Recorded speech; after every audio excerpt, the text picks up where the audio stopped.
Hello everybody, and welcome to a new series I am doing on the channel called, well, I haven't actually thought of a name for it yet, but it'll come to me. I think I'm going to call it something like Fallout Myths and Mysteries or something like that. You'll know in the title of the video. Anyways, my first myth or mystery or whatnot is actually going to kind of be me proving something to you. I'm going to try and prove to you guys and ladies that the mysterious stranger from Fallout 1, 2, 3, and New Vegas, he is this is what I'm going to try and prove to you right here. Bam! He is the last survivor from Vault 11. Now let me explain to you guys the origins of the mysterious stranger and Vault 11 if you don't know them. So the mysterious stranger is, you can get him with a perk in Fallout 1, 2, 3, and New Vegas, where there is a slight chance in which he will spawn in randomly during while you're using VATs, and he'll basically finish off the opponent straight up for you. You know, he's super powerful. He's super awesome, and he never talks. And what I heard was in Fallout 2 he did talk, but I don't think so. I don't think that was real. And if he did, I would love somebody to please link me the audio of it in the description or comments. I heard that his race can differentiate, but that's not true. I know that for a fact. I don't know about his skin color. This here picture is the one that I have always gotten. I've seen on YouTube videos, though, he's appeared as a Caucasian male with, like, dark black sunglasses. So I'm not sure. But this is the one I've always gotten, so I'm going to stick with him. And, so if you, like, let me explain about him. He's a random mysterious stranger who appears at a random chance to save your life, and just like that, disappears. In Fallout 1 and 2, he would actually run off screen, but now he just disappears, like out of thin air. Like, where did he go? How did he do that? And nobody knows much about the mysterious stranger. Now, let me go on and talk about Vault 11. If you don't know what Vault 11 is, it is a fully explorable vault in Fallout New Vegas, in which it was part of a sick test. And the test was, they got to live in peace and happiness in the vault, but every year they needed to sacrifice one member to the computer. I'm assuming they would just kill it and kill the person in front of the computer. So for years it was going on like this, and they actually had to split up into different sectors of the vault because, you know, they were all worried and stuff, but there was like a different kind of like person in charge of each sector, and then the overseer was in charge of everything. But the most known sector was the sector of justice, I think it was called, or something like that. And the head of the sector of justice, his name is not known. He was basically having a voting for who they think should be the sacrifice for the year. And it was Nate versus somebody else. And Catherine was the wife of Nate, and she did not want Nate to be voted into death. So in exchange for sexual favors to the leader of this justice branch, Nate gets to live. So then the justice branch leader would rig the ballots, the unnamed man. So Catherine provided, and he rigged the ballots, and guess what? Nate still lost, and Nate was killed. In Catherine's fury, she told everybody what he did, and nobody seemed to care. So what she did was she broke into the armory, basically stole a gun, and had her final stand where she would pick off people from the justice sector every time she could get her eyes on one. Now, the guy that she was providing the favors for, she never ended up killing. And in fact, it got so extreme to the point where there were only 5 people alive left in the vault, not including her. She died of starvation. There were only 5 people left alive in the vault. And basically, these 5 people decided that it was useless, and they only had 5 years, and only one of them would get to see all 5 of those years if they kept sacrificing to the computer. So they said, that's it, we're all going to commit suicide together in front of this computer. So they all sat down and waited for suicide, but that's when the awful truth was revealed to them, that that's exactly what the computer wanted. And this entire time, it was a test of humanity. And that what really happens, instead of them all dying, is that the vault door opens, and they're free to leave. Now, discovering this and what they've been disgustingly doing for over years, and just fed up with everything that's happened, 4 out of the 5 members took each other's lives, kind of as a, we're still dying type thing. But the 5th member, the guy who was given the sexual favors, the guy who was supposed to rig the ballots, the quote-unquote bad guy, did not commit suicide. In fact, he left Vault 11, never to be seen again. And this is why I think he is the mysterious stranger, because the mysterious stranger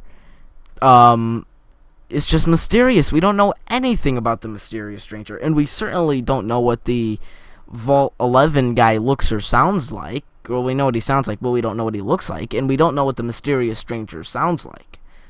So, can you imagine the mysterious stranger with his voice? I definitely can. And I also think that the mysterious stranger does what he does because he feels like it is his fault for all those people dying that she killed. He feels responsible that if he had just rigged the ballots like he was supposed to, nobody would have died. So what he does is he shows up to different people all across the wastelands, no matter where they are, to Washington, Boston, New Vegas. He shows up and he helps them in their time of need, and he basically does this as a kind of trying to redeem himself type thing. And let's go ahead and look at a picture of the mysterious stranger's son here. Now, a couple of things about the mysterious stranger's son. We definitely know that he is the mysterious stranger's son because the only thing he talks about, except for his guitar, is his father. And he always says his father left him, and his father was never talked much about, and his father left him a guitar, and that was it. Now, I definitely think that this is possible for his father to leave him a guitar. I definitely think that during these acts of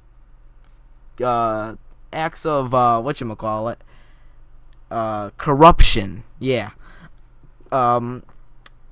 Catherine got pregnant with the Vault 11 survivor's baby. And this right here, this picture is that baby. And he's gone to New Vegas, where the vault actually is located, to travel the wastelands, not having any money, not having anything, looking for a steady job to continue his life with his guitar that his father left him. You want to know why? Because they have a bunch of toys and little gadgets inside vaults. Fallout 3 proved this. The vault you lived in had a BB gun and little train toys and bouncy ball and books and whatnot and party hats and whatnot. So I definitely think it is possible for his father to have given him an acoustic guitar as a child. And I also think that this lonesome drifter is lying about what he is, because he says that he doesn't have a job or anything like that.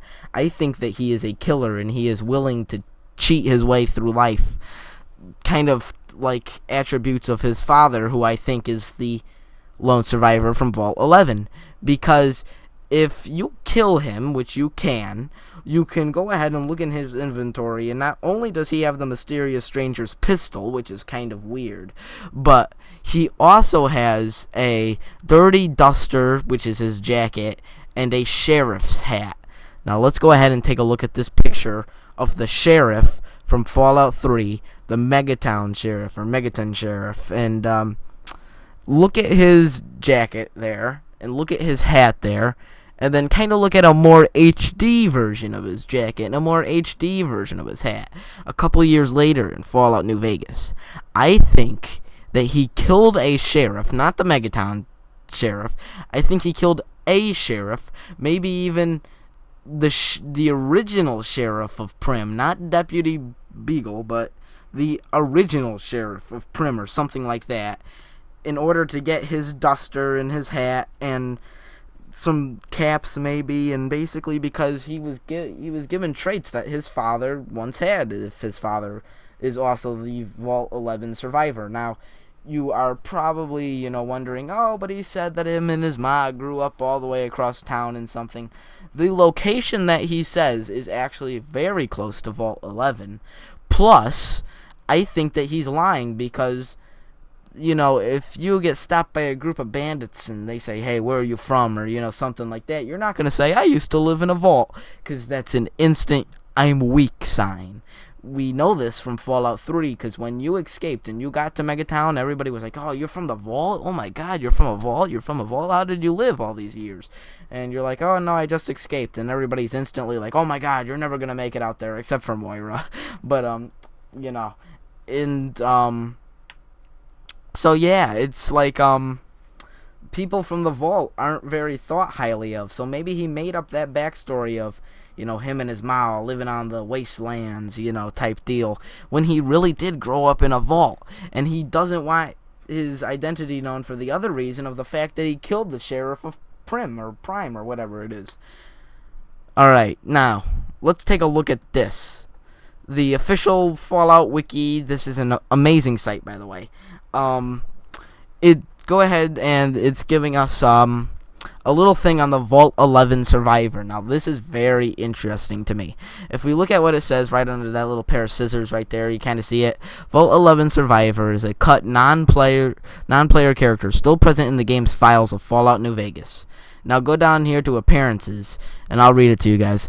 Vault 11 Survivor was added during the development stages of Fallout New Vegas, but was cut from the final retail release of the game.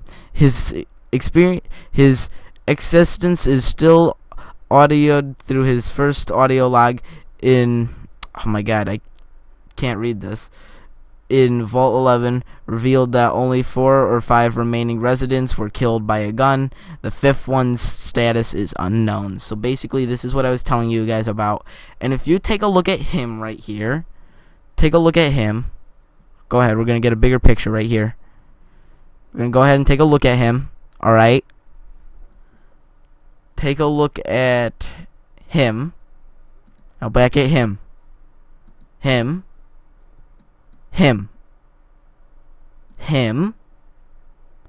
Without the mustache, they're almost uncanny, I'm telling you. Now take a look at him. Picture him with a Caucasian female. And that's kind of the dark, light type skin you're gonna get. And he was cut from the game for a reason, I think. Because they already had him in the game. So this was just this was a theory I was thinking about all night and something like that. So I would really appreciate it if you guys could show some support on this. I personally think that this theory is true and that it's pretty awesome. But hey, it's just a theory, a game theory. I'm not going to use that because that's copyright, I think. But anyways, who knows? Maybe even in Fallout 4, Welcome to Boston. We'll see some more. Maybe we'll get some more backstory, something like that. My theory can be completely proven wrong if they have the mysterious stranger and the Vault 11 survivor in like the same place at once or something. So, go ahead, guys. Go ahead and tell me what you think about this theory. Share it with Bethesda so they can kind of see what I'm getting at here. Maybe think about it themselves for another Fallout game or Fallout DLC. I doubt they'll ever see this. If you are seeing this, Bethesda, I love you, POP, hold it down. Anyways, yeah, thank you everybody for watching, and bye.